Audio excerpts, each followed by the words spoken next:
Ok, pessoal, mais uma vez aí, boa noite a todos. Prazer enorme em tê-los aqui mais uma vez para a gente estar discutindo, né, mais alguns conceitos, né, da engenharia de software. Essa metodologia fantástica que a gente tem hoje à disposição, né, para que a gente consiga aí estar gerindo, né, gerenciando, projetando, implementando e, consequentemente, chegando ao final, né, um software aí, né, que vá atender às necessidades do cliente.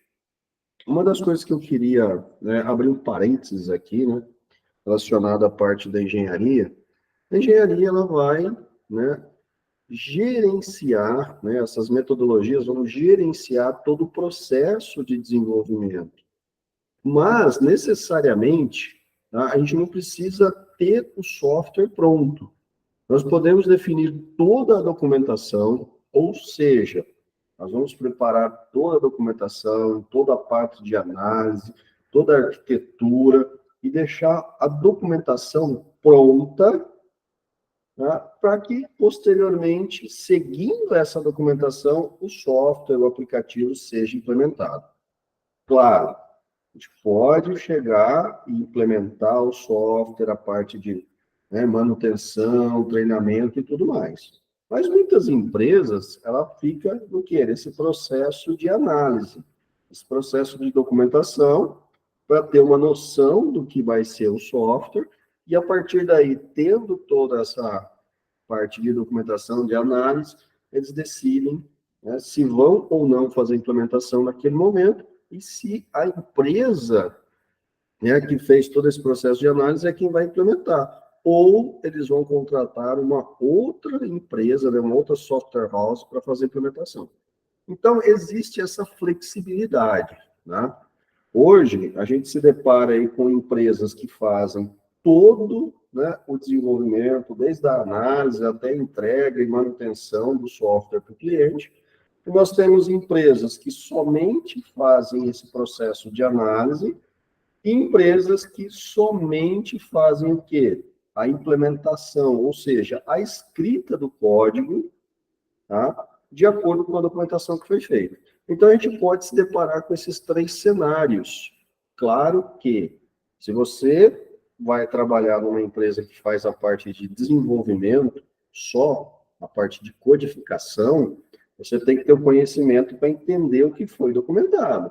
Entender como funciona o ciclo de vida, os processos, né, de análise que foram, né, definidos, documentados e que deverão ser utilizados nesse processo de implementação. Se você trabalha numa empresa que faz todo, né, o ciclo, então você tem que conhecer também toda essa parte para poder preparar essa documentação e, consequentemente, depois gerir ou implementar o código do sistema seguindo essa informação. E, como eu disse, você tem que ter o conhecimento também para poder gerar todo esse processo de documentação. Então, esses são três cenários que a gente se depara muito, né, no nosso dia a dia, aí, atuando nessa área, tanto de gestão quanto de implementação de software. Tá? Então, a gente vai ter todo esse processo vai caminhar. E é claro, né, todo software, né, que a gente pensa, que a gente analisa, que a gente documenta, que a gente desenvolve, existe o quê? Relacionado à metodologia, um ciclo, né, que vai ser utilizado, tá? E esse ciclo a gente tem que ter o quê? Tem que estar gerenciando ele, tá? Então, o ciclo de vida de um software é o quê? É o software em si? Não.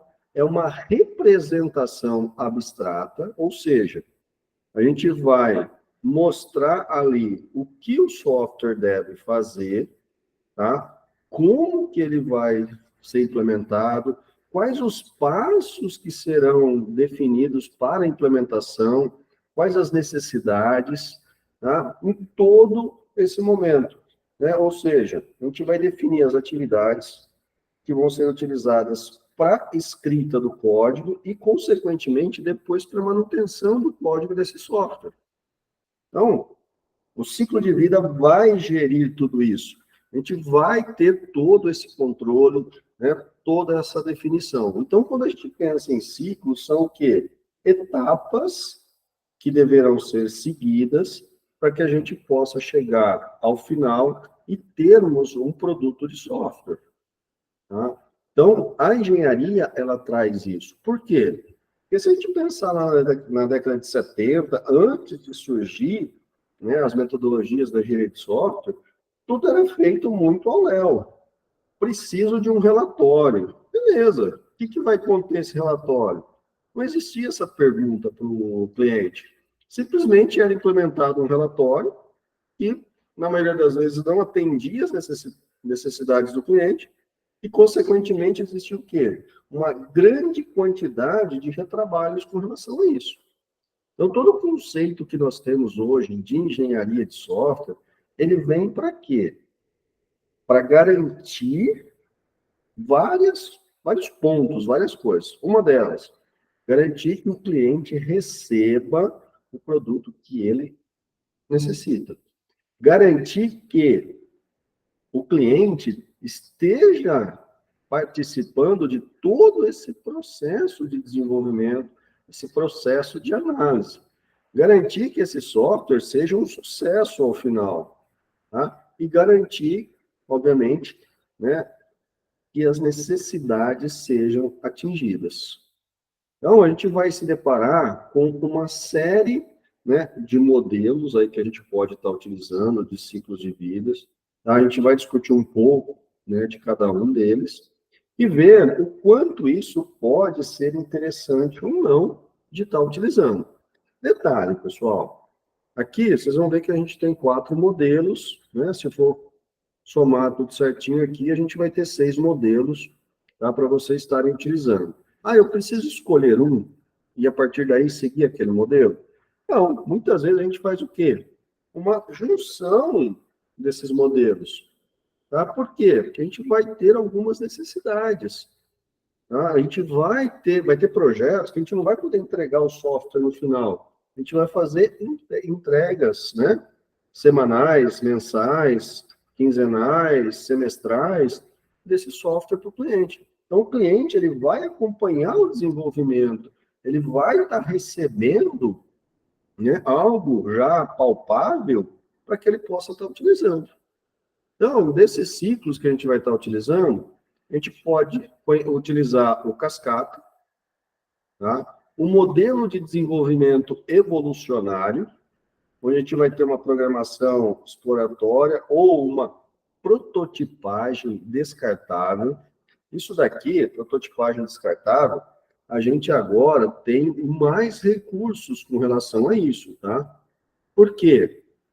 Porque não precisa necessariamente ser, né, algo descartável. A gente pode reaproveitar essa prototipagem. E existem algumas ferramentas que permitem isso. Hoje a gente vai falar um pouquinho mais sobre isso. O modelo de transformação formal, tá? Onde a gente vai estar acompanhando a transformação desse software. E o que a gente acaba utilizando muitas vezes, os modelos interativos, onde a gente vai ter aqui a opção, né, de estar usando aí o modelo em espiral ou o modelo incremental. Depende muito da necessidade que a gente está tendo, depende muito de como o cliente deseja receber esse software.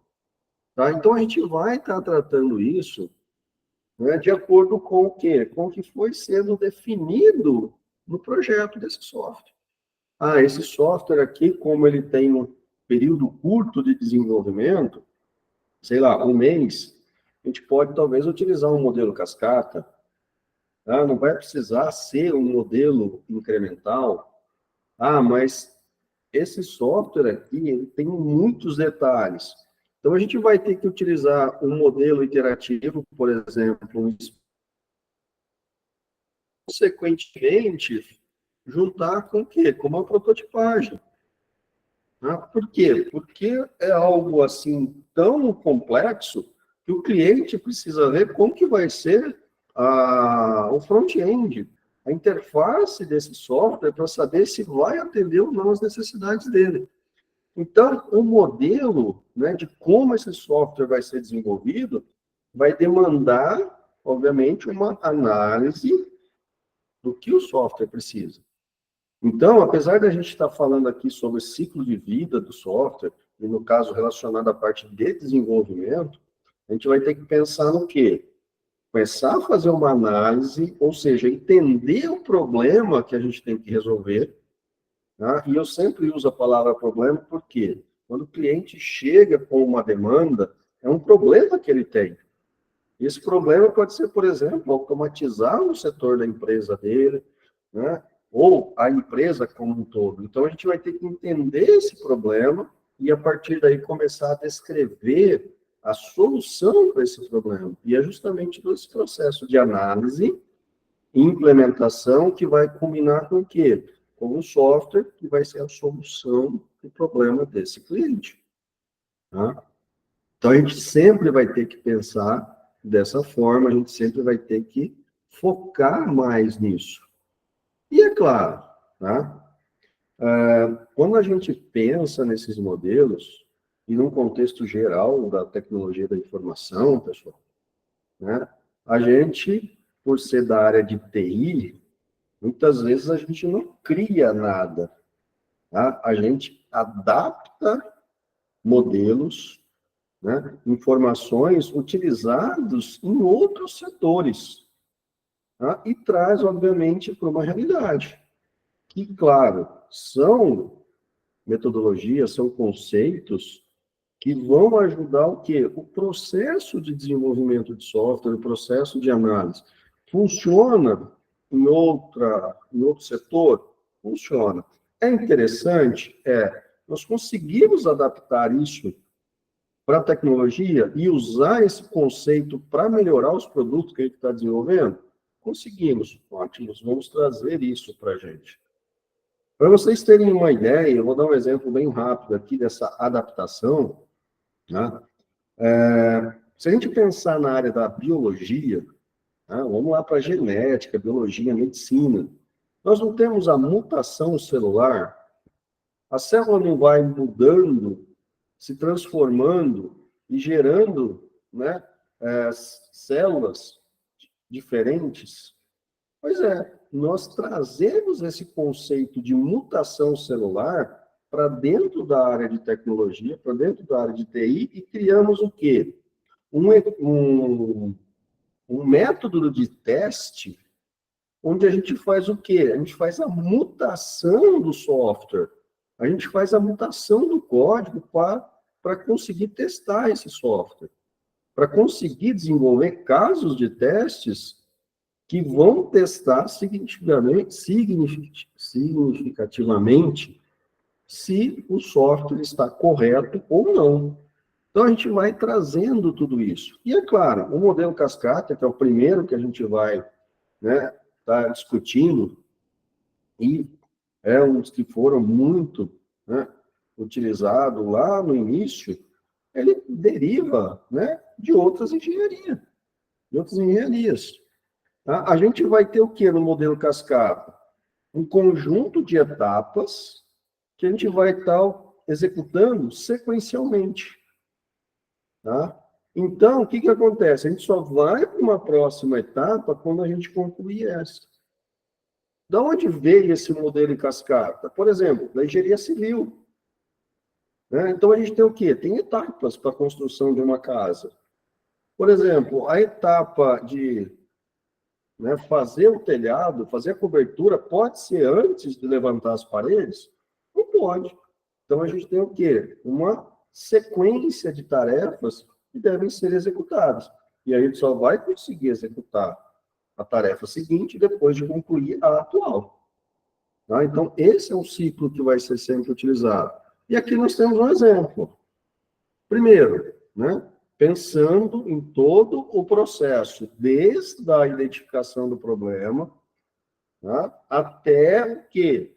A entrega desse produto para o cliente, treinamento e possíveis manutenções desse cliente. Então, a gente vai ter que começar com o quê? com a definição dos requisitos. Ou seja, a gente vai ter que pegar, dado o problema, e depois a gente vai discutir isso muito nos próximos encontros virtuais, eu tenho aqui um problema. Eu tenho que extrair desse problema informações para poder implementar. E tudo isso é o quê? É uma análise de requisitos. Ou seja, o cliente quer informatizar, por exemplo, a emissão de uma nota fiscal. Como que isso vai funcionar? Então, analisando a descrição que ele fez de como funciona, eu vou começar a definir algumas tarefas, tá? Atividades que devem ser implementadas, que devem ser executadas para poder, ao final, eu ter o quê? Uma nota fiscal. Tá? A partir do momento que a gente definiu os requisitos, entendeu todo o domínio do problema que a gente vai resolver, a gente vai partir para onde? O projeto do sistema, o projeto de software. Aí a gente vai definir o quê? Qual a linguagem de programação que a gente vai estar utilizando, qual o ciclo de vida, tá, para essa implementação que a gente vai utilizar. Ah, vou utilizar o cascata, eu vou utilizar o incremental, eu vou ter que utilizar a prototipagem, por quê? Porque eu vou ter que gerar, né, uma interface gráfica, mesmo temporária, para o cliente entender, né, como que vai ser feito esse processo. Então, definido toda essa arquitetura, tudo que a gente vai estar utilizando, principalmente, tá? Se a gente parte aí para uma impressão de nota fiscal, essa impressão de nota fiscal vai ser feita de que forma? Tá? Qual que vai ser a saída dessa nota fiscal? Vai ser impressora matricial? Vai ser um formulário de nota? Vai ser impresso numa folha de sulfite? Vai ser impresso ali, né, numa impressora fiscal, que é a que a gente vê muito no supermercado, por exemplo, onde sai lá, né, a nossa notinha de compra, vai ser enviada por e-mail, vai subir para a Receita Federal. Como que a gente vai estar tratando isso? Então, a gente começa a definir o quê? Os recursos que a gente vai estar utilizando para poder ir tratando isso. Isso faz parte do quê? Do projeto do sistema. É justamente nesse ponto que a gente vai definir qual impressora o cliente vai utilizar, por exemplo. Quais as saídas dessa nota fiscal? Então, tudo isso vai ficar no projeto. Feito o projeto, tudo muito bem definido, a gente parte para onde? Para a implementação desse código. Então, aí a gente vai usar o quê? A linguagem de programação que foi definida, a gente vai implementar a impressão dessa nota usando a impressora que foi definida, vai imprimir igual a gente vê lá, né, um cupom fiscal usado em farmácias, no supermercado, vai ser aquela forma de fazer impressão. Não vai ser enviado por e-mail, não vai ser enviado pelo WhatsApp. Então, tudo isso começa a ser implementado e, consequentemente, testado. Então, a gente vai partir para onde? Para os testes unitários. Então, cada parte que a gente está implementando vai ser testado. Pessoal, tudo isso, né, faz parte do que foi definido aqui no projeto. Foi feito, como vai ser testado, como vai ser alinhado, tudo isso vem daqui. Terminada a implementação, o que a gente vai fazer? A integração e o teste do sistema. Lembrando, teste unitário, a gente está testando as unidades, as funcionalidades do sistema. Quando a gente faz a integração, por quê? Porque é só uma nota fiscal. Então, eu vou integrar essa nota fiscal com o software que o cliente já tem. Então, eu vou testar como que vai ser agora essa integração. Se o sistema do cliente vai conversar de forma correta com a nota fiscal que eu desenvolvi, com esse aplicativo da nota fiscal. Tá? Então, feito isso, entrega isso para o cliente, faz todos os testes, beleza. Terminou essa etapa, nós vamos para onde? Operação e manutenção. Ou seja, aqui o cliente vai começar a utilizar o programa, né, da nota fiscal, e caso alterações sejam necessárias, nós vamos fazer o quê? A manutenção. tá? Manutenção, corrigir erros, tá? Corrigir erros, pessoal, beleza, faz parte da manutenção. Mas digamos que na definição dos requisitos aqui em cima, nessa primeira etapa, ficou faltando uma informação, ou uma informação que mudou. Nesse processo aqui de operação e manutenção, o cliente definiu isso. Ó, ficou faltando tal coisa. Ou mudou um conceito aqui, a gente vai ter que mudar essa funcionalidade. Se mudou essa funcionalidade, a gente vai fazer o quê? Para implementar essa funcionalidade, nós vamos voltar aqui em cima, na definição dos requisitos, atualizar o projeto, implementar essa funcionalidade nova, testar, fazer novamente a integração, testar e depois integrar e o usuário começar a utilizar esse sistema. Então, notem que em ambos, né, os dois exemplos, eu fiz todo o ciclo, etapa por etapa. E eu não posso nunca, no modelo cascata, tá, sair de uma etapa, né, ou pular alguma etapa. Eu tenho que seguir sempre todas as etapas para chegar ao final. Tá? Então, é em cascata mesmo. A gente vai descendo como se fosse uma escada. Tá? Não tem como eu pular um degrau. Eu tenho que descer degrau a degrau, né, nesse modelo. Tá? Foi um modelo muito utilizado, é utilizado ainda até hoje, tá? Só que o que acontece? A gente tem esse detalhe.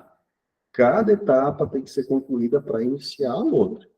E muitas vezes a gente acaba perdendo, né, algumas coisas aqui, tá? Pelo tempo, principalmente. Então, se a gente tiver um projeto pequeno, de rápida análise, né, definição, implementação, integração e treinamento para o cliente, a gente pode utilizar o modelo cascata sozinho, somente ele. Né? Que vai funcionar? Vai, com certeza vai. Né? Um outro detalhe, aqui foi justamente o que eu expliquei lá para vocês, né? A gente chegar aqui, a gente vai estar voltando, tá? E vai estar gerindo isso. Aí, né, a gente tem o quê? O modelo de desenvolvimento evolucionário. Como que isso vai acontecer? Bom, em cada etapa, a gente vai ter o quê? Né? Mais uma vez, temos o domínio temos o problema que a gente vai tratar. Tá? A partir daí, a gente vai fazer o quê? A especificação que a gente vai fazer, o desenvolvimento e a validação. No momento que a gente especifica, a gente já começa a ter uma versão inicial. Né? No processo de desenvolvimento, a gente vai ter o quê? Versões intermediárias. E a partir da validação, a gente vai ter o quê? Uma versão final. Tá? Então, o que acontece? A gente vai ter, durante o processo de desenvolvimento evolucionário, a gente vai ver que o software ele vai evoluindo. O cliente vai começar a ter o quê? Receber algumas informações, receber algumas funcionalidades, tá? Mas nunca o sistema por inteiro. Então, por exemplo, se eu pegar um sistema, né, complexo, maior para desenvolver, eu posso começar durante o processo de desenvolvimento, desenvolver um cadastro, entregar esse cadastro para o cliente. Ele vai começar a cadastrar, por exemplo, os seus clientes. Tá? Fiz o cadastro de produtos. Mais uma vez, faço o envio para o cliente. Ele vai começar a cadastrar os produtos. Ah, fiz agora a opção de pedido. Ele vai conseguir fazer o pedido, né, que o cliente deseja, e colocar os produtos e vincular os produtos junto com o cliente. E assim, ele vai, né, fazendo todo esse desenvolvimento. Tá? Então, o que acontece aqui? Né? A gente vai estar desenvolvendo o sistema, né, a primeira versão o mais rápido possível, a gente vai receber ali. As modificações vão sendo realizadas e vão sendo enviadas para o cliente, né? Obviamente, quando estão testadas, tá? A gente não vai encaminhar uma versão cheia de problemas para o cliente, porque isso só vai dar dor de cabeça, né? e, consequentemente, a gente vai adequando, né, o desenvolvimento do sistema, né, de uma forma aonde a gente vai especificando o sistema durante o desenvolvimento. Então, o que acontece? Tá? A gente não vai ter uma noção completa do programa. Por quê? Seria como se a gente estivesse fazendo o quê? Uma colcha de retalhos. Pega um pedaço, desenvolve, pega outro, desenvolve, junta. Pega outro, desenvolve, pega outro, desenvolve, junta. Tá? E muitas vezes a gente tem que tomar cuidado dessa junção. Por quê? Quanto mais junção a gente for tendo, mais complexa vai ser o quê? A integração desse sistema como um todo. Tá? Então, mais uma vez, vão ter alguns sistemas que isso não vai funcionar, ou a gente não vai ter uma garantia 100%, tá? De qualidade nisso tudo. Tá? Então, a gente vai ter o que aqui? Essa dificuldade. Né?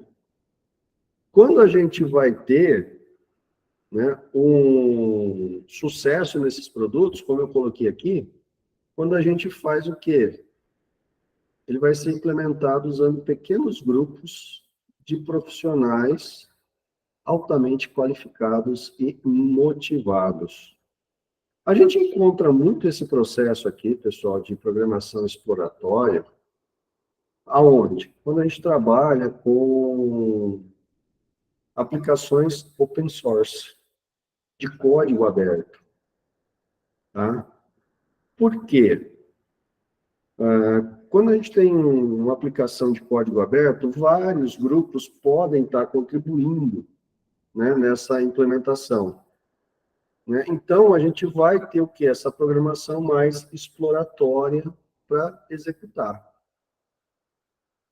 Eu confesso que durante os 20 e tantos anos que eu trabalhei desenvolvendo software, eu nunca fiz uso de uma programação exploratória. Tá? Por quê?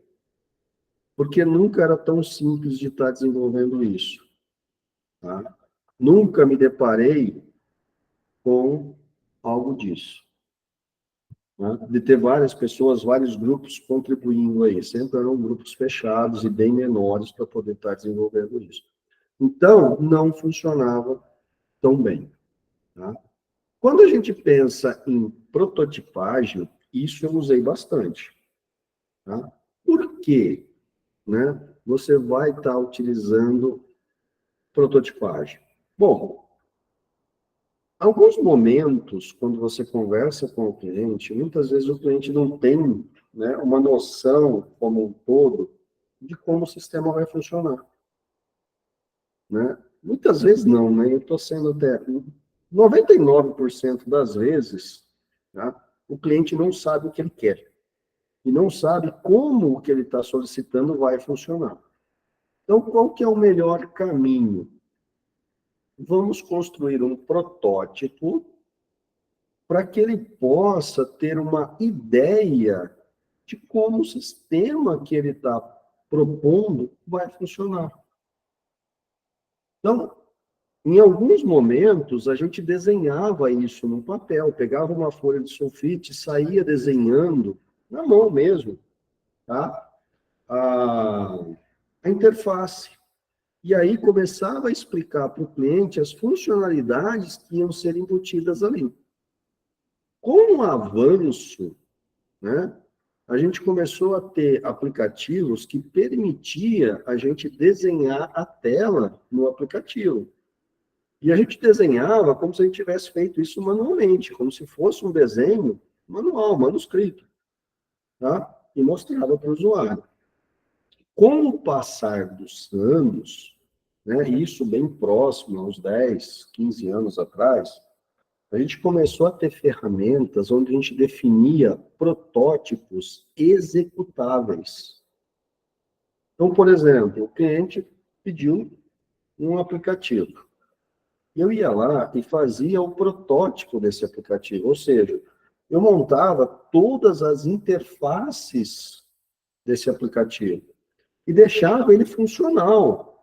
Então, eu colocava dados fictícios e fixos, E ele tinha essa noção de navegabilidade entre as interfaces, entender toda a informação que ia estar sendo exibida ali, e a partir do momento, né, que ele estava executando, né, como eu coloquei aqui, ó, brincar, né, mas ele ia estar executando o sistema como se estivesse operando. Ele ia começar a fazer marcações desse protótipo de algo que ele não havia entendido ou que ele considerava que deveria ser mudado. Tá? Então, o que, que acontecia? Ele pegava, fazia essas anotações, depois ele retornava essas anotações para mim, eu fazia os ajustes, tá? Mandava para ele de novo, da forma como ele pediu, ele ia usar novamente, se tivesse tudo ok, ele ia dar o aval, ok, isso ia ficar registrado como ele estava dando o aval, que era daquele jeito que ele queria, e depois eu conseguia pegar esse protótipo e transformar esse protótipo na versão inicial do produto. Tá? E eu ganhava muito tempo com relação a isso. Por quê? Porque toda a parte de front-end já estava desenvolvida. O que eu precisava fazer? Desenvolver o back-end, que é a parte de codificação das regras de negócio. Então, prototipagem, apesar de estar aqui descartável, dependendo do recurso que a gente usa, ela não vai ser mais descartável, ela vai ser aproveitável. Lá atrás, ela era descartável. Hoje, dependendo do recurso que a gente usa, ela é aproveitável. E isso a gente ganha muito tempo.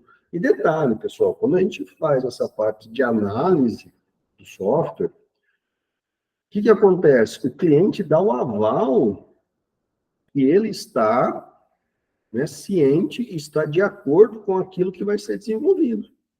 Tá? Ele vai, né, ó, beleza, eu concordo com isso, é assim mesmo que essas regras de negócio devem ser desenvolvidas, é assim mesmo que eu quero essa interface, é assim mesmo que eu quero esse relatório, é assim que o sistema deve funcionar.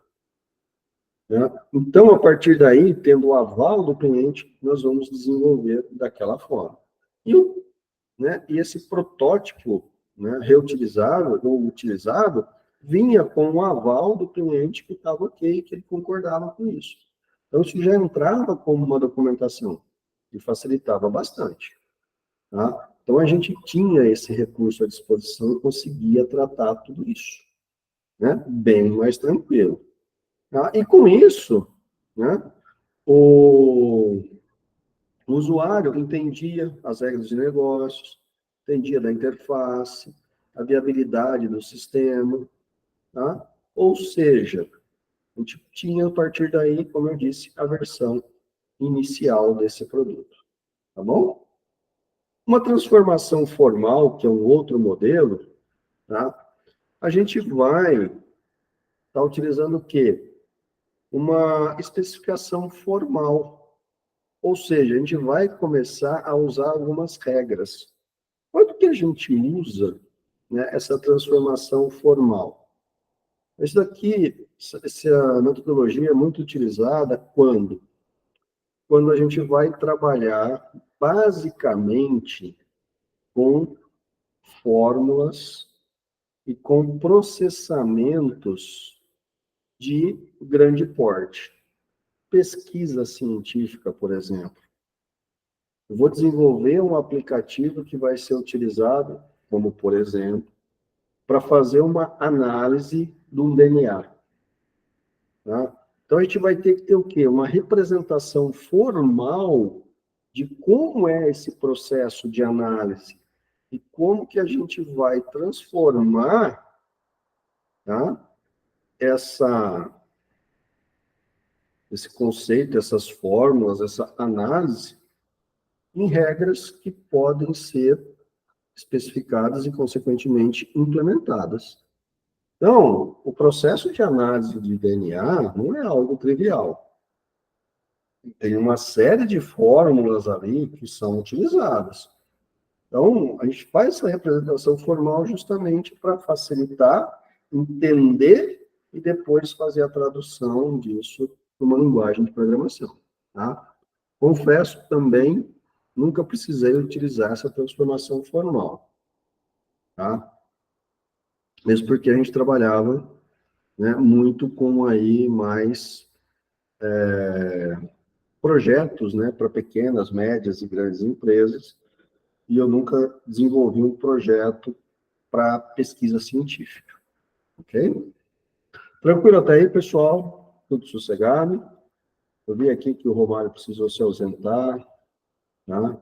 Mas beleza, vai ficar gravado, depois ele consegue assistir, né, sem maiores problemas. Bom, um outro modelo de desenvolvimento está baseado em reuso, ou seja, a gente vai trabalhar com componentes, tá? Então, eu já tenho os componentes prontos e de acordo com, né, toda essa parte, né, a gente vai simplesmente juntando e montando as peças. Quando que a gente consegue e qual empresa que vai trabalhar basicamente com desenvolvimento baseado em reuso? As nossas software factories, ou seja, fábricas de software. Por que as fábricas de software vão trabalhar com essa parte de reuso? Porque elas vão estar desenvolvendo sempre N produtos diferentes. A gente não vai ter um produto específico, né? Eu vou estar desenvolvendo, ora, um software para supermercado, ora para padaria, ora para um agronegócio, ora para uma empresa de pequeno porte, ora para uma fábrica. Só que muitos, né, dos recursos que são utilizados acabam sendo comuns para N softwares. Por exemplo, vou pegar um exemplo bem clássico aqui. Um cadastro de cliente. Tá? Ora, o cadastro de cliente, na maioria das vezes, ele é o quê? Ele é comum para todas as empresas. São dados comuns, diferenças mínimas ali, e muitas vezes nenhuma. Né?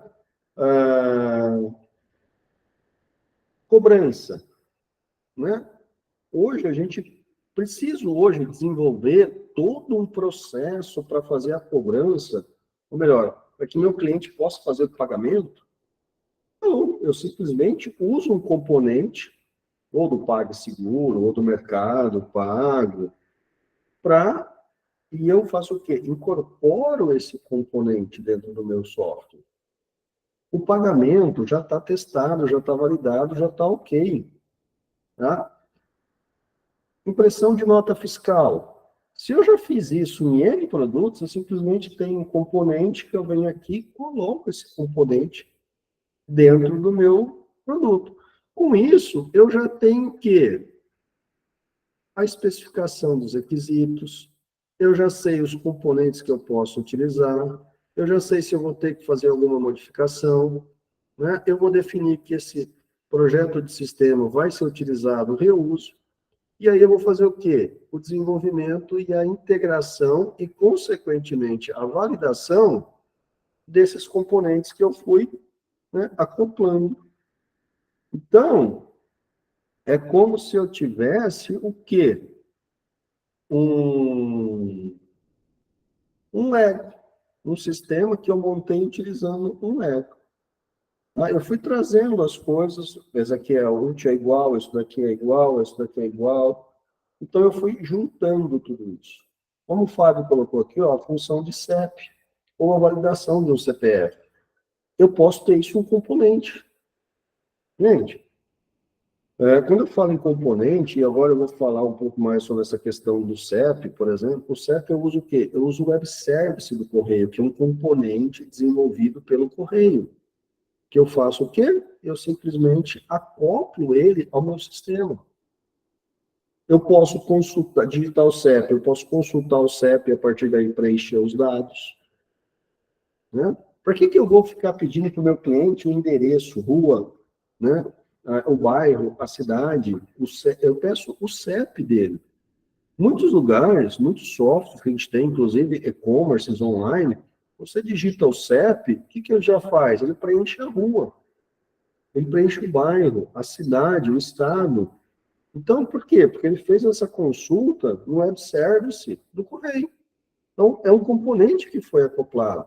Se eu vou calcular, né, um custo de entrega, eu uso o componente, eu uso o mesmo web service, o mesmo componente do correio, onde eu dou o CEP de origem e o CEP de destino.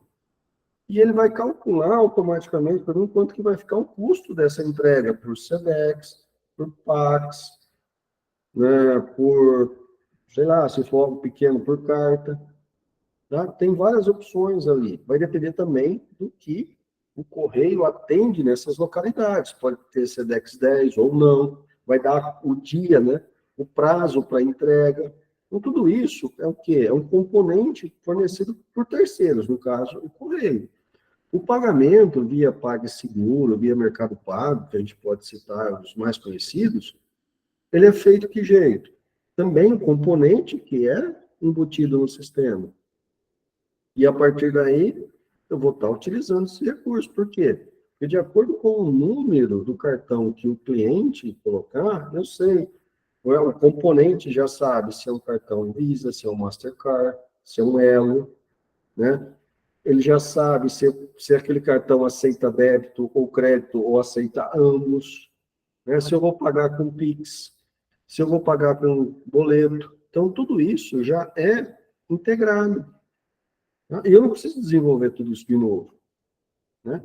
Validação do CEP, CPJ, isso é um componente que eu posso já ter desenvolvido e eu tenho isso usado em outros produtos, que eu também vou fazer o quê? Reuso. Então, quando a gente pensa no desenvolvimento baseado em reuso, o que a gente tem por pensamento já de cara? Eu vou reutilizar componentes que eu já usei ou que eu já desenvolvi em outros produtos, em outros softwares aqui dentro da empresa. Então, eu vou tratar isso, eu vou juntar isso. Claro, vai ter alguns detalhes aonde? Nesse processo aqui, ó, de integração. Por quê? Porque às vezes muda um pouquinho da arquitetura e às vezes você tem que atualizar ou ajustar pequenos detalhes ali. E, consequentemente, acoplou, passa-se a funcionar da melhor forma possível. Tá? E a gente vai ajustando esses pequenos detalhes. Mas a gente ganha tempo com isso. Por quê? Esse componente ele já foi desenvolvido, ele já foi testado. Tá? Então, eu não preciso fazer todo esse teste. Ganha esse tempo de desenvolvimento, ganha esse tempo de análise, reduz o custo do produto. Tá? Né? O André colocou aqui, ó, economia de dinheiro. Sim, você se torna competitivo no mercado. Por quê? Você vai conseguir fazer um preço menor para o seu cliente. Você vai conseguir fazer entrega de um produto mais rápido para esse cliente, justamente por essa questão. Claro que, mais uma vez, você vai conseguir utilizar esse modelo se você tiver o quê? Alguma coisa para reusar. Caso contrário, você não vai conseguir ter essa dinâmica. Tá? Então, as software factories, ou seja, as fábricas de softwares, fazem muito isso. Por quê? Porque a hora, como eu disse, ela desenvolveu um software X para um determinado segmento de mercado, um software Y para outro, e se voltar um software Z para o mesmo segmento de mercado, muitas dessas coisas, muitas vezes, já vão ser utilizadas. Né? Isso é ganho de tempo. Tá? Economia, né, de tempo, e tempo é dinheiro. Quanto menos tempo você demora para desenvolver uma funcionalidade, mais barata ela fica. Tá? Quando eu digo integração, Fábio, é quando você vai pegar o código que você está fazendo e integrar com o componente. Essa integração é fazer o quê? A junção dele, tá? É isso aqui, ó. Tá aqui o componente, tá aqui o código. Você tem que vir e plugar ele e depois validar se o código que você escreveu está enviando as informações corretas para o componente o componente está devolvendo as informações que o código que você desenvolveu precisa para dar continuidade. Então, esse é o processo de integração. É você fazer o quê? A união entre eles. Tá joia? Aí você vai ter, né, a melhor parte desse desempenho. Então, aqui, né, uma forma gráfica, né, de estar representando isso. Então, mais uma vez, sempre a gente vai ter o quê? Análise de requisitos. Aqui a gente vai analisar os componentes que a gente vai estar utilizando. Caso tenha alguma modificação de requisitos, o projeto de sistema com o reuso do quê? Dos componentes que a gente analisou aqui, o desenvolvimento e integração, e, por último, a validação e, consequentemente, né, o envio disso para o cliente. Tá? Então, isso é crucial, é necessário. Tá? A gente sempre vai ter que fazer o quê? Essa validação final. Tá? Por quê? Porque a gente vai evitar problemas, a gente vai evitar desgaste lá na frente com o cliente. Tá? Mesmo porque, imagine você enviar uma versão para o cliente for usar, e de cara ele se deparar com o quê? Com um erro. Pronto. Já deu ruim. Já teve problemas, o negócio já não vai funcionar direito, o cliente vai retornar para você muito bravo, porque parou a produção, é uma série de fatores. Então, a gente vai sempre focar bastante nessa parte da validação, ok? Bom, os modelos interativos, né? Que é o que, vamos dizer assim, o mais ideal na maioria dos casos. Por quê? Porque o sistema vai evoluindo, tá? Então, a gente vai implementando, tem evoluções, a gente vai ajustando, já vai mudando, já vai fazendo, né, as entregas para o cliente, tá? E a partir daí a gente já vai, né, tendo, né, esse controle. Os modelos interativos, caso surja alguma mudança de requisitos, é muito mais fácil a gente estar fazendo isso, por quê? Porque na maioria das vezes, aquela mudança vai impactar em algo que ainda vai ser desenvolvido. E se impactou em algo que já foi desenvolvido, está muito recente, a gente já faz esse ajuste e já libera essa versão com essa mudança já pronta, já implementada. Né? E, é claro, vamos ter aqui duas abordagens, espiral e incremental. Na abordagem espiral, né, a gente vai ter o quê? Aspectos gerenciais ao processo de desenvolvimento de software. Vamos ter que ter uma análise de requisitos regular, análise de requisitos, não, desculpa, análise de riscos. Por que análise de risco? Opa, se eu estou fazendo algo incremental, pode ser que em um determinado momento surja um problema. Então, eu vou ter que estar fazendo o quê? Mitigando esse problema. Ou seja, se acontecer tal coisa, o que eu faço para resolver isso? Lembra que eu dei anteriormente o exemplo da impressora? Tá? Por exemplo, estou implementando um software de nota fiscal. Vai usar uma impressora. O cliente chega e fala assim, ó, estou usando essa impressora ela é europeia, de uma empresa lá europeia, tal, ela é o que tem de melhor hoje no mercado e vai atender as necessidades e tudo mais. Beleza, você tem conhecimento do funcionamento dessa impressora? Não.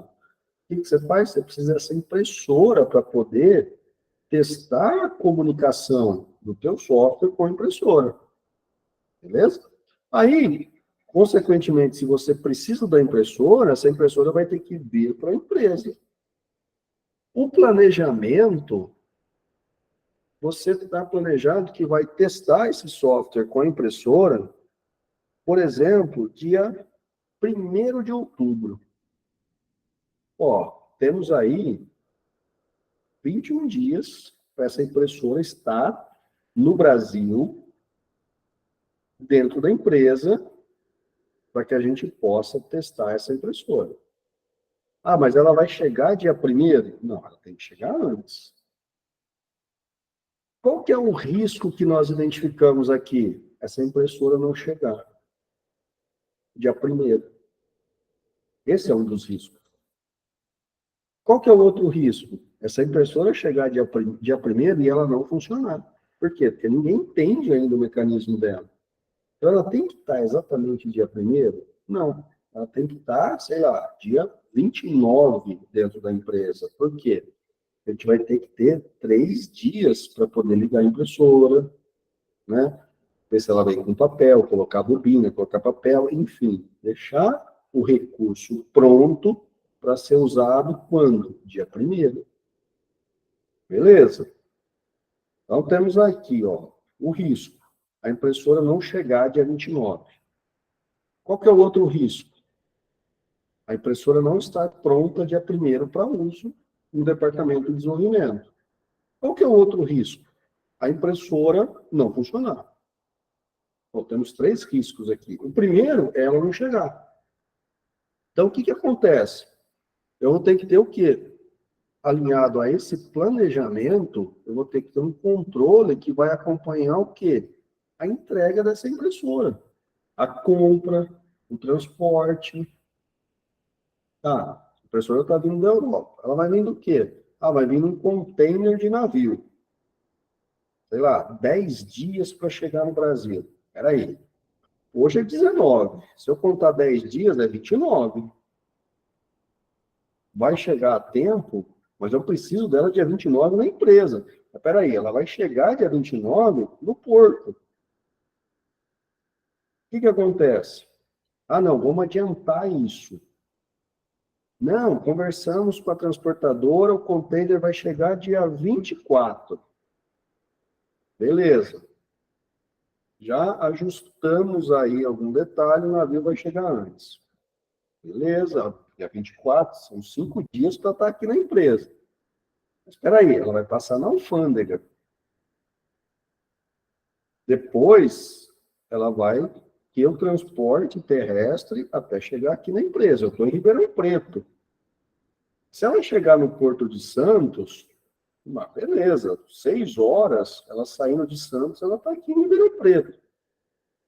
Bom, considerando mais um dia, né, para fazer todo o trâmite na alfândega, beleza, tá sobrando aí 3 dias. Legal. Só que o navio não ancorou no Porto de Santos. O navio ancorou no porto lá no Amapá. E aí? Olha só, eu tenho que estar acompanhando tudo isso para resolver o problema, tá? Para que, no momento que eu preciso do recurso, ele esteja ali. Então, o gerenciamento, usando aqui, é mais complexo. Beleza, eu vou ter uma flexibilidade? Vou. Mas eu vou ter que ter um controle melhor do que está acontecendo. Isso, pessoal, eu estou falando de um recurso externo, mas eu tenho que ponderar também o quê? Os recursos internos que eu estou utilizando e as atividades internas que eu estou utilizando. Por quê? Quando eu penso no modelo espiral, vou até pular um pouco do texto ali, eu estou usando o quê? Isso daqui, ó. Eu tenho o quê? Eu tenho as etapas. E notem que a linha que eu vou estar utilizando é essa, ó.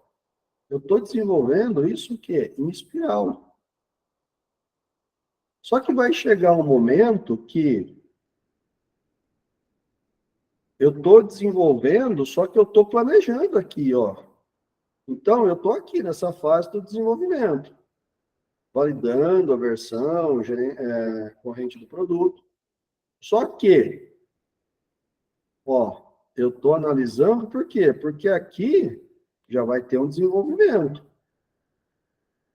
Então, eu estou entrando em desenvolvimento, já entrou aqui o quê? Análises alternativas.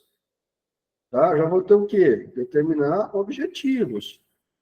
Então, eu vou ter que ter o quê? Uma interação muito maior, em um contexto muito maior, para poder gerir todo esse fluxo. Por quê? Porque no momento que eu estou desenvolvendo algo, eu já posso estar analisando algo que vai ser desenvolvido na sequência. E pode ser que essa análise aqui, tá? Essa análise que eu fiz aqui, vai impactar em algo que foi desenvolvido aqui. Por quê? Digamos que aqui eu gerei um relatório, só que essa análise que eu estou fazendo aqui, nessa próxima etapa, vai impactar nesse relatório que foi criado aqui. Por quê? Eu estou usando um componente novo, um atributo novo aqui, que vai ter que ter esse relatório. Então, esse processo de análise, tá? Esse processo de risco, tá? O objetivo, as alternativas que eu vou estar utilizando, vai ter que estar muito alinhada nessa parte aqui, porque essa análise vai impactar nisso que foi desenvolvido.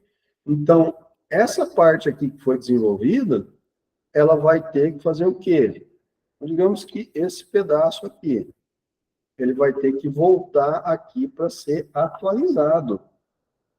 Então, agora, eu não estou tendo algo novo para desenvolver. Eu já estou entrando onde? No processo de manutenção.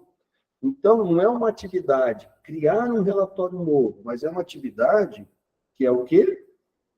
Corrigir um relatório, atualizar um atributo no relatório.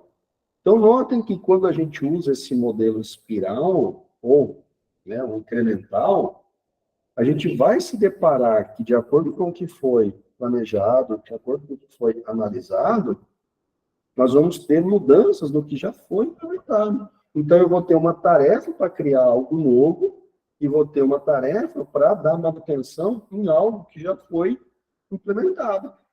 Então, esse processo de gerenciamento, tá, de planejamento aqui, ele acaba sendo mais rígido. E, consequentemente, a gente já fica mais suscetível aonde? A riscos. Né? Por quê? E se eu esquecer desse relatório aqui? Consequentemente, a hora que eu entregar isso para o cliente, o relatório não vai funcionar direito. Então, a gente tem que ter esse gerenciamento melhor. A gente tem que ter esse tratamento, né, diferenciado. Por quê? Porque senão a gente vai ter problemas. A gente não vai gerir.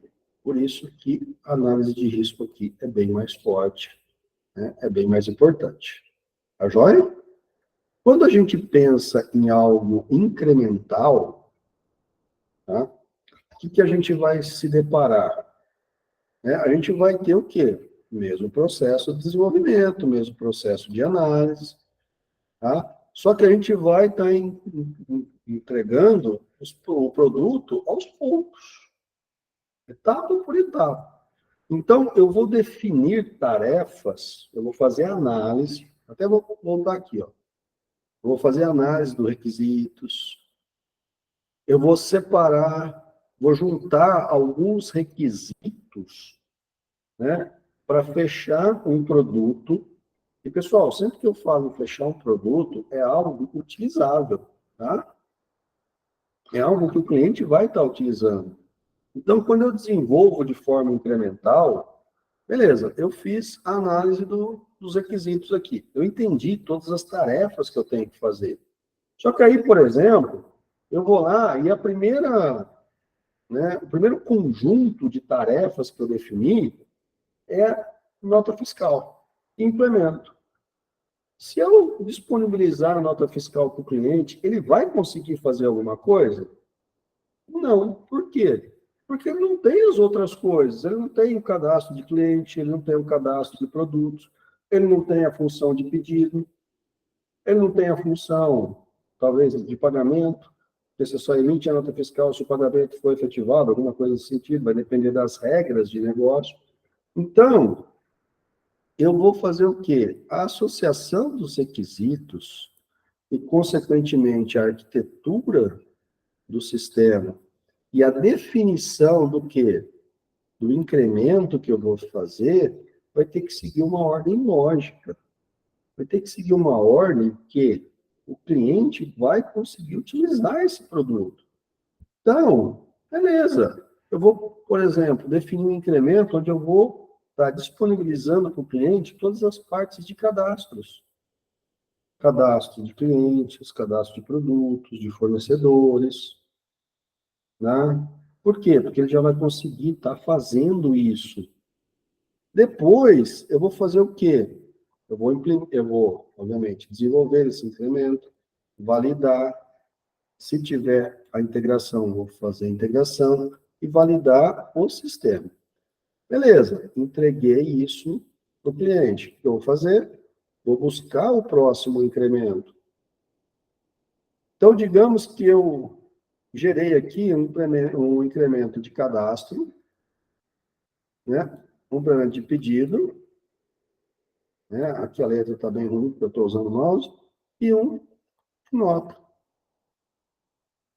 Então, esse daqui, o cadastro, ou os cadastros, vão ser o primeiro incremento, né? O de pedido vai ser o 2, o de nota vai ser o 3. Notem que, tendo o cadastro, o cliente já vai cadastrando as informações. A partir do momento que ele tem as informações, já consegue fazer o pedido. E aí eu já liberei para ele o incremento do pedido, com todas as validações para funcionar junto com o cadastro. Consequentemente, ele já está fazendo o pedido. A partir daí, eu faço o quê? Imprimo a nota. Ou melhor, gero a nota e, consequentemente, eu faço toda a implementação, validação, integração, e depois disponibilizo também a nota.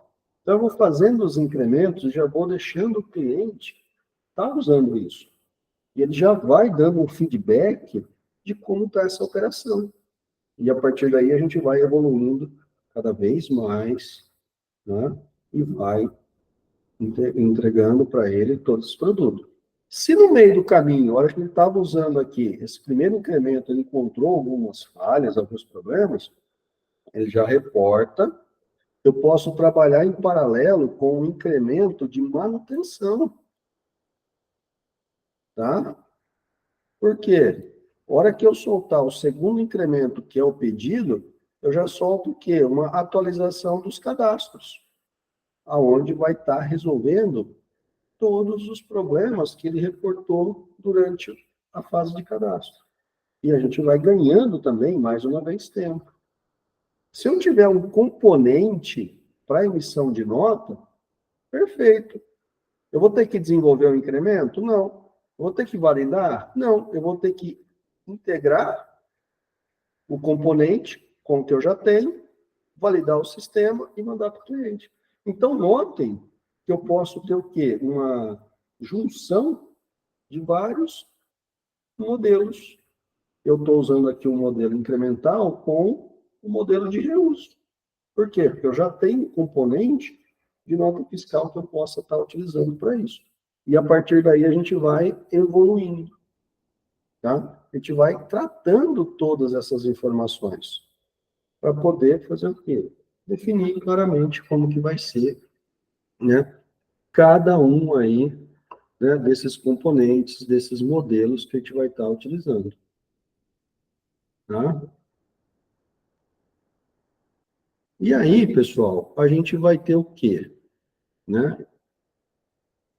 A gente vai ter todo esse trabalho. Quando a gente pensa também em modelo incremental, tá? Eu vou abrir um parênteses aqui, a gente vai estar utilizando o quê? Metodologias ágeis, Scrum, XP, né? Para poder estar desenvolvendo esse software. O Scrum, o XP, ele segue esse raciocínio aqui no modelo incremental, aonde a gente vai defender, a gente vai estar utilizando o quê? A gente vai associar uma quantidade de tarefas e essas tarefas vão ser implementadas durante um período, tá? Que é o incremento que a gente está utilizando aqui, tá bom? Vocês vão ver no material mais algumas informações sobre o Scrum, né, sobre o XP, tá? Aonde a gente vai ter o quê? O Scrum. Ó, falando assim, o Scrum, a gente tem o quê? Todas as atividades dos requisitos. Então, a gente tem um conjunto, um backlog, tá? um backlog, um conjunto de tarefas, uma lista de tarefas que tem que ser executadas. Bom, eu vou fazer tudo isso de uma vez? Não. O que eu faço? Eu pego uma parte dessas tarefas, na verdade eu defino o quê? O meu sprint. O que é o sprint? É o tempo que eu tenho para entregar alguma coisa para o cliente. Uma semana, 15 dias, tá? Um mês, 2 meses. É um prazo que está definido. A maioria das vezes o pessoal trabalha aí com uns 15 dias. Bom, tá aqui, né, meu backlog, tá aqui o sprint, é o tempo que eu tenho para poder fazer. O que eu vou fazer? Eu vou criar uma lista de tarefas que caiba nessas 2 semanas, desses 15 dias. A partir daí eu vou fazer o quê? Resolver isso. E enquanto eu tiver o meu backlog, ou seja, eu tiver tarefas no meu backlog, eu vou estar repetindo esse ciclo. Né? Então, a cada 15 dias, eu fecho uma quantidade de tarefas que caibam nesses 15 dias. Resolvi tudo, entrego para o cliente. Pego mais tarefas que caibam nos próximos 15 dias. Resolvi tudo, entrego para o cliente. E assim eu vou executando esse ciclo em loop, até que o meu backlog, ou seja, a minha relação de tarefas, seja finalizada. Né? Que é como se a gente tivesse aqui ó, os incrementos, que são coisas que a gente vai estar entregando aí para o cliente. Né? Então, posso estar utilizando isso também em conjunto? Claro, perfeitamente. Né? Então, deem um pouco mais de atenção aí também no Scrum, tá? Principalmente, que é um dos que a gente mais usa aí também, né, no meio. Por quê? Porque a gente tem as metodologias tradicionais, onde tem cascata, prototipagem, e a gente tem o Scrum, que são metodologias ágeis. Por que ágil? Porque o cliente vai estar recebendo o produto no menor tempo. Tá? No menor tempo a gente vai estar utilizando isso. Né? O Fábio comentou aqui, ó, muito post-it e café. Café de praxe sempre vai ter, e post-it. Pessoal, cada post-it é uma tarefa que você tem que executar. Tá? Então, tem muitas empresas que trabalham com post-it. Então, eles pegam uma lousa e dividem a lousa. Aqui está o quê? A lista do que a gente tem que fazer. Aí, do lado, o que está em execução. Eles vão tirando o post-it e colocando do lado. Concluída, tira de execução e coloca lá. Concluído. Parece com um Kanban. Tá? A Luciene bem complementou. É como se fosse um Kanban. Até tirou, né, a diversão que eu ia chegar ali. Né?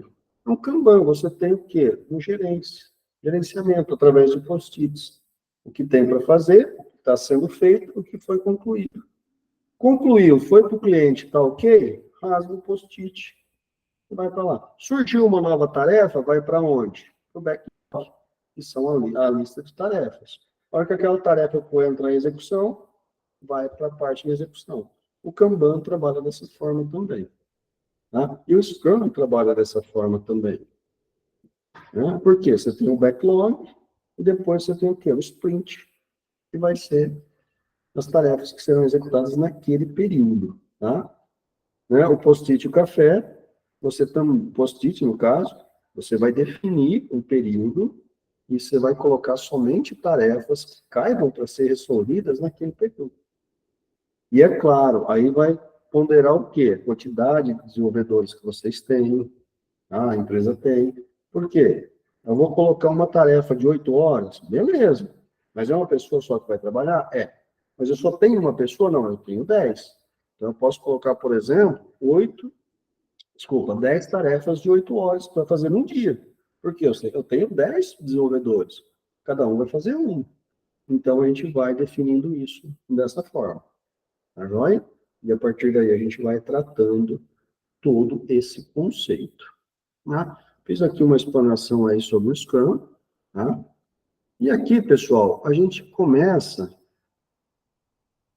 né, a entrar um pouco mais nessa parte de planejamento, né, do sistema, de como tudo isso vai acontecer. Então, o que, que a gente precisa ter? Né? No processo de desenvolvimento de software, a gente vai ter o quê? As atividades que vão ser executadas. Como a gente vai gerir essas atividades vai estar aqui, ó, o ciclo de vida que a gente vai estar utilizando. Pode ser um modelo ágil, ou pode ser um modelo cascata, pode ser um modelo de prototipagem, pode ser ágil com cascata e prototipagem. Pode, a gente pode utilizar e juntar os conceitos. Então, toda vez que a gente for definir as atividades, e as atividades vêm do quê? Da análise de requisitos, elas têm que ser o quê? Bem definidas. Quem vai ser o responsável por resolver isso? Né? Quem vai ser o responsável por essa atividade?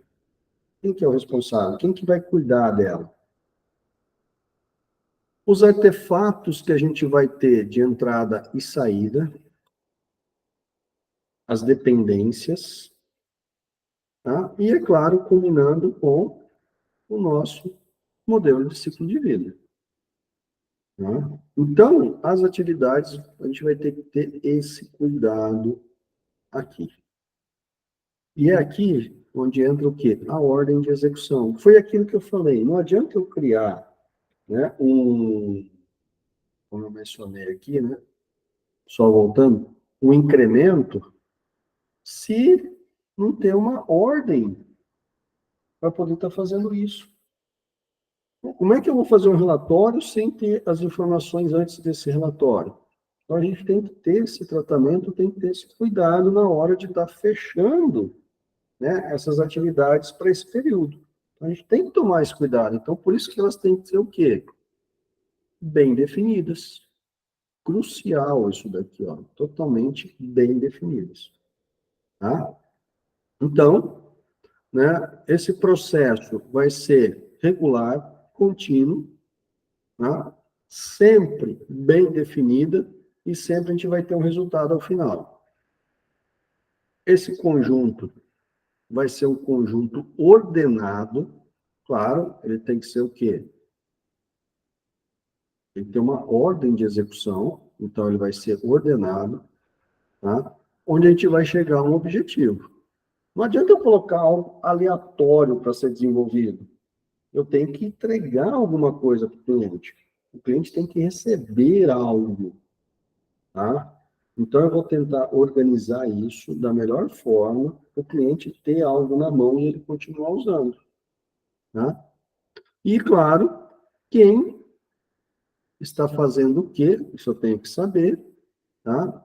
Para, com certeza, mais uma vez, atingir o objetivo. Então, quando eu vou atingir esse objetivo? Pode ser, por exemplo, em 15 dias, tá? Que é o tamanho do sprint que eu vou estar usando. Pode ser em 15 dias. Então, eu vou ter que ter esse gerenciamento, esse tratamento. Beleza? Né? Aí, a gente vai ter que considerar o quê? Quem vai estar envolvido no processo. A gente vai estar utilizando uma metodologia, quais são os envolvidos, as ferramentas que a gente vai estar utilizando para poder gerir isso. Tá? Muitas vezes, a gente usa o quê? No Excel, para poder traçar isso. Um post-it é uma ferramenta que a gente está usando. É uma lousa com as divisões. Eu posso utilizar um project, vou ter um gerenciamento automatizado dessas tarefas? Vou. Posso utilizar, por exemplo, né, um, o TFS, né, o Team Foundation Server, que vai dar tudo, uma arquitetura de ferramentas para gerir o processo de desenvolvimento de software, claro, muito mais evoluído. Mas eu estou fazendo isso numa pequena empresa. Que ferramenta que eu vou utilizar? Excel, né, Post-it. São ferramentas automatizadas ou não. Tá? E, é claro, né, trabalhar aí com, né, um processo de desenvolvimento de software aliado a uma metodologia. Eu nunca considero, tá, apesar de colocar aqui ó, processos versus metodologia, eu nunca considero algo assim, uma disputa entre eles. Mas a hora que a gente entende o processo e a metodologia, eles acabam o quê? Trabalhando juntos, por o bem comum, e, consequentemente, a gente conseguir chegar a um resultado melhor um resultado mais detalhado de tudo que está acontecendo. Tá? A gente vai estar, né, o método vai ser uma descrição sistemática de como a gente vai estar realizando determinada atividade ou tarefa. Claro, vamos ter uma descrição disso, né? E aqui, por exemplo, método para descobertura de atores e casos de uso no RUP. Tá? Aqui eu tenho o quê? O processo de desenvolvimento de software, tá? Que é um RUP que pode ser utilizado para isso. Tá? Então, a gente vai ter o quê? Num processo, as atividades a serem realizadas, quem que vai realizar cada uma dessas atividades, os artefatos que serão gerados e os recursos necessários para isso. Então, sempre a gente vai ter que considerar tudo isso. Notem que é aquilo que eu falei, o processo, ele tem que trabalhar junto com a metodologia. São aliados, eles têm que andar de mão dadas. Por quê? Vou utilizar uma metodologia de desenvolvimento, um modelo cascata, mas eu vou definir processos para isso. Então, seguindo o modelo cascata, os processos têm que estar alinhados, né, junto com o modelo para que flua o desenvolvimento desse produto, para que o cliente receba essas informações. Então, tudo isso tem que estar muito bem alinhado, muito bem gerido. Tá? Um pouquinho do que eu falei aí, né? Alguns processos que a gente pode estar utilizando, processos tradicionais, RUP, Open, né? Processos ágeis, né? O XP, o Agile, né? O Scrum, né? Provavelmente vocês estão vendo aí, e vão ver também um pouquinho mais no Scrum. Tá joia? E o processo vai trazer o quê? Interatividade, participação de usuários, flexibilidade e a comunicação. Tá? A gente vai discutir também um pouco mais essa parte aqui, ó, de comunicação na equipe dentro de um processo de desenvolvimento. É crucial, é necessário tudo isso, pessoal, porque senão as coisas não funcionam. Senão, a coisa não anda. Tá? Então, a gente tem que estar, né, gerindo todas essas informações.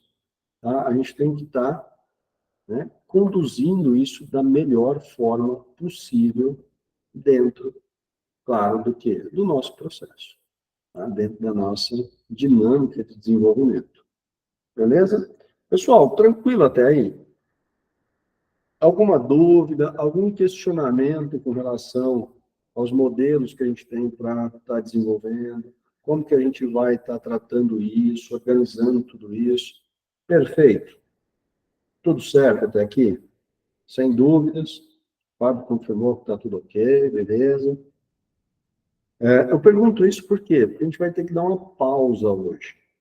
Tá? A gente não vai conseguir esticar muito. Por quê? Porque alguns colegas vão ter um encontro virtual agora às 8h30. Tá?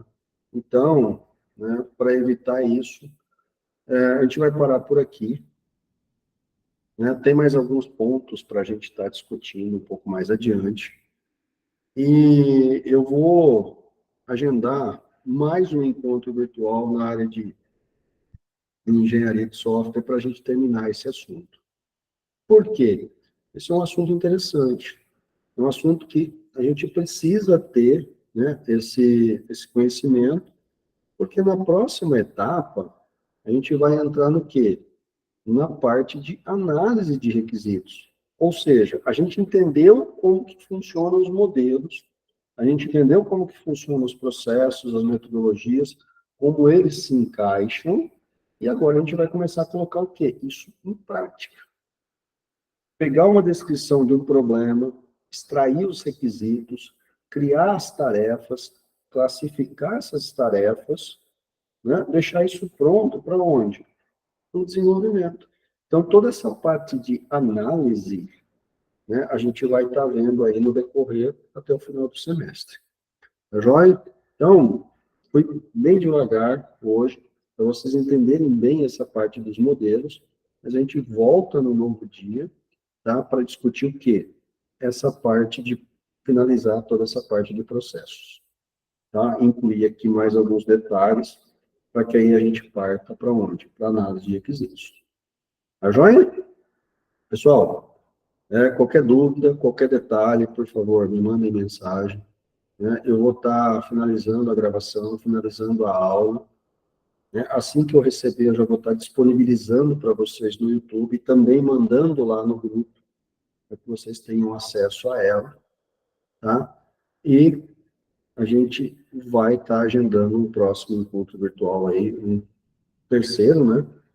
Que seria o quinto, né? Vamos pensar assim, que a gente vai ter um a mais para finalizar essa parte. Tá joia? Então, se alguns colegas não tivessem encontro virtual mais à noite, agora, às 8h30, a gente continuaria e finalizaria tudo isso. Mas, né? Estou me comprometendo a ter um extra para que vocês possam também estar assistindo aí, né, o próximo encontro virtual. Beleza? Qualquer dúvida, pessoal, estou à disposição, me mandem mensagem. Um grande abraço aí a todos, uma ótima noite. Prazer, mais uma vez, em tê-los aqui nessa aula, tá? E qualquer